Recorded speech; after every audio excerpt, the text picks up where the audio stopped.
दोस्तों, yes bank की बात करें तो यहाँ पे देख सकते हो कि स्टॉक के अंदर आज हल्की सी गिरावट देखने को मिली है, जबकि आज बैंकिंग शेयरों में तूफानी तेजी थी। और इस तेजी के पीछे सबसे बड़ी वजह आरबीआई ने दिया है बहुत बड़ा गिफ्ट। इस बार रेपो रेट में 50 बेसिस पॉइंट की ज़बरदस्त कटौती कर दी गई है, जिससे लोगों को आने वाले समय ईएमआई में बहुत ज़बरदस्त फ़ायदा हो सकता है। तो क्या पूरी है अपडेट, उसको समझने की कोशिश करेंगे। और यहाँ पे यस बैंक के अंदर आप देखें तो फंड रेजिंग की तैयारी हो चुकी है। कंपनी अपने बिजनेस को लेकर कुछ बड़े प्लान बना रही है। कल ही हमने ऑलरेडी डिस्कस किया कि बहुत सारी मीटिंगें हो रही है ग्लोबल मार्केट में और इंडिया के बाज़ार में। और मैनेजमेंट में आप देखें तो कुछ यहाँ पे इस्तीफे हो गए, यानी पूरी तरह से रीस्ट्रक्चर हो रहा है इस समय यस बैंक का बोर्ड।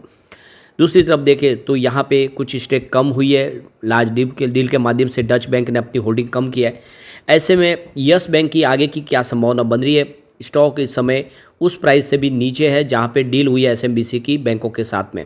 ऐसे में क्या स्टॉक की प्राइस आने वाले समय बेहतर होगी, जानने की कोशिश करेंगे इस वीडियो के माध्यम से। लेकिन फ्रेंड्स, उससे पहले अगर आप पहली बार हमारे चैनल पे आए तो चैनल को सब्सक्राइब कर दीजिए, एक बेल आइकॉन दबा दीजिए ताकि जब भी नया वीडियो बने पहला नोटिफिकेशन आपको मिले। वीडियो पसंद आए तो लाइक से ज़रूर कीजिए। चलो फ्रेंड्स, वीडियो स्टार्ट करते हैं। मैं हूँ आपका दोस्त एस बी दवे और हमारे अपने चैनल ऑनलाइन कमाई में आपका बहुत बहुत स्वागत है। सबसे पहले बाजार की बात करें, आज बीएसई सेंसेक्स 82,207 के स्तर पे क्लोजिंग दी है 765 पॉइंट की ज़बरदस्त तेजी के साथ, यानी 0.94% की तेजी थी बाजार में। तो ये जो 1% के आसपास की तेजी बनी, इसमें आज सबसे बड़ा जो है ऐलान है वो आरबीआई की तरफ से हुआ है। बैंकिंग शेयरों ने आज दौड़ लगाई है, जबकि सुबह बाजार की जो शुरुआत है हल्की सी गिरावट के साथ हुई थी और इंट्राडे में गिरावट बड़ी थी, लेकिन उसके बाद अच्छी खबर ने पूरा माहौल ही बदल दिया और ज़बरदस्त तेजी बनी। आज निफ्टी बैंक की बात करें तो 56,578 के स्तर पे क्लोजिंग देखने को मिली, जहाँ पे 817 पॉइंट की बम्पर तेजी देखने को मिली, यानी 1.47% दौड़ा निफ्टी बैंक। और बात करें अगर हम निफ्टी प्राइवेट बैंक की तो 27,832 के स्तर पे क्लोजिंग देखने को मिली है, जहाँ पे 490 पॉइंट की ज़बरदस्त तेजी थी, यानी 1.79% की दौड़ लगाई है निफ्टी प्राइवेट बैंक में भी। तो काफ़ी ज़बरदस्त वातावरण बना और आज बैंकिंग शेयरों ने कमाल किया। उसके बाद भी यस बैंक आज थोड़ा सा दबाव की स्थिति में रहा, तो 20.89 पर क्लोजिंग देखने को मिली है। 0.19% की यहाँ पे गिरावट हुई और इसके पीछे वजह की, जैसे कि कल मैनेजमेंट के अंदर 2 सीनियर लेवल पे जो इस्तीफे हुए उसका भी थोड़ा निगेटिव असर देखने को मिला, जिससे थोड़ी सी स्थिति दबाव की बनी हुई। लोग सोच रहे कि ये क्यों आखिर इस्तीफे हो रहे, लेकिन ये पहले ही ऑलरेडी ऐलान हो चुका था कि यस बैंक अपने सीनियर लेवल के जो कुछ अधिकारी हैं उनको यहाँ पे बैंक के उनके पद से हटाएंगे, क्योंकि कंपनी अपने खर्च को कम करना चाहती है। अभी इस समय यस बैंक रीस्ट्रक्चर के मोड पे है और आने वाले समय ऐसे ही और डिसीजन लिए जाएंगे जिससे खर्च कम किया जाए। अब पूरे बाजार में वॉल्यूम के मामले में यस बैंक आज भी नंबर 5 पे था, तो अच्छे वॉल्यूम में कामकाज हो रहा है। अब यहाँ पे ये देखो कि 4 जून को शुरू हुई आरबीआई की जो एमपीसी की मीटिंग के रिजल्ट हमारे सामने आ चुके हैं और एक बार फिर से केंद्रीय बैंक ने रेपो रेट में 50 बेसिस पॉइंट की कटौती का गिफ्ट दे दिया है लोगों को। इसके बाद आपके होम लोन और कार लोन की ईएमआई घटने वाली है। तो भारतीय रिजर्व बैंक की एमपीसी की बैठक के नतीजे आ चुके हैं। केंद्रीय बैंक ने एक बार फिर से बड़ी राहत दी है। दरअसल आरबीआई ने लगातार तीसरी बार रेपो रेट में कटौती की है, इसे 50 बेसिस पॉइंट घटा दिया है। ये ताज़ा कटौती के बाद अब रेपो रेट 6% से नीचे 5.50 पर आ गया है। बता दें कि इससे पहले पिछली 2 एमपीसी की बैठकों में ब्याज दर में 25 बेसिस पॉइंट की कमी की थी, इस बार सीधी 50 बेसिस पॉइंट की कमी कर दी। और लोन लेने वाले ग्राहकों के लिए अब गुड न्यूज़ है, क्योंकि उनकी ईएमआई अब और भी कम हो जाएगी। तो रेपो रेट में बम्पर कटौती देखने को मिली है। 0.50% की कटौती के बारे में जानकारी शेयर करते हुए आरबीआई गवर्नर संजय मल्होत्रा ने बताया कि बैठक में एसडीएफ रेट 5.75% से घटाकर 5.25% किया गया है, जबकि एमएसएफ रेट को भी 6.25% से घटा के 5.75% कर दिया गया।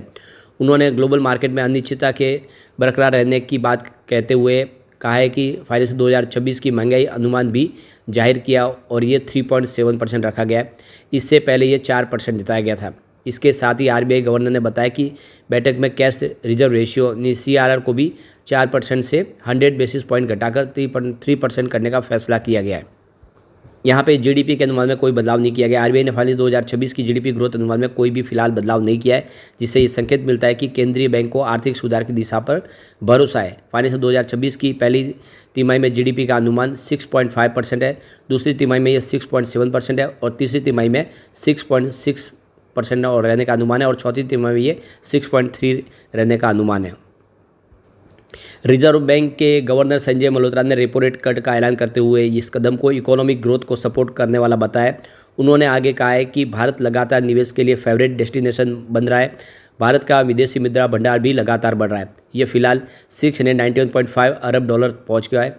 इसके अलावा उन्होंने एक और अहम जानकारी शेयर करते हुए बताया कि आर्थिक हालात को देखते हुए आरबीआई ने अपनी मॉनेटरी पॉलिसी स्ट्रेटजी पर रुख से बदलाव कर अब न्यूट्रल कर दिया, यानी जो पहले एक्मोडेटिव थी उसको बदल के न्यूट्रल कर दिया है। यानी अब रिजर्व बैंक रेपो रेट घटाने बढ़ाने को लेकर कोई आक्रामक फैसला नहीं लेगा। तो यहाँ पे रेपो रेट का सीधा कनेक्शन बैंक लोन लेने वाले ग्राहकों से होता है। इसके कम होने से लोन की ईएमआई घट जाती है और इसके इजाफा होने से ईएमआई बढ़ जाती है। दरअसल रेपो रेट वह दर है जिस पर किसी देश का केंद्रीय बैंक धन की किसी भी कमी की स्थिति में वाणिज्यिक बैंकों से उधार देता है, वाणिज्य बैंकों को उधार देता है। रेपो रेट का उपयोग मौद्रिक अधिकारियों द्वारा इन्फ्लेशन को नियंत्रित करने के लिए किया जाता है। तो इससे पहले ऑलरेडी 2 बार 25 बेसिस पॉइंट की कमी कर दी गई है और इस बार फिर से 50 बेसिस पॉइंट की कमी, यानी टोटल आप देखें तो यहाँ पे आपको काफ़ी बड़ी यानी करीब 1% के आसपास की कमी देखने को मिलेगी। और यह एक काफ़ी बड़ा जो तोहफा है ये आरबीआई की तरफ से दिया गया है, निवेशकों के लिए एक फ़ायदेमंद है।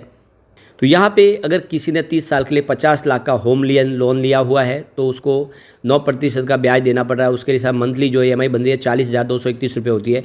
आरबीआई के 50 पैसे बेसिस पॉइंट की कटौती के बाद ईएमआई घटकर अब 38,446 रुपये हो जाएगी, यानी मंथली उनको 2,000 रुपये का फ़ायदा होगा, उनकी ईएमआई कम हो जाएगी।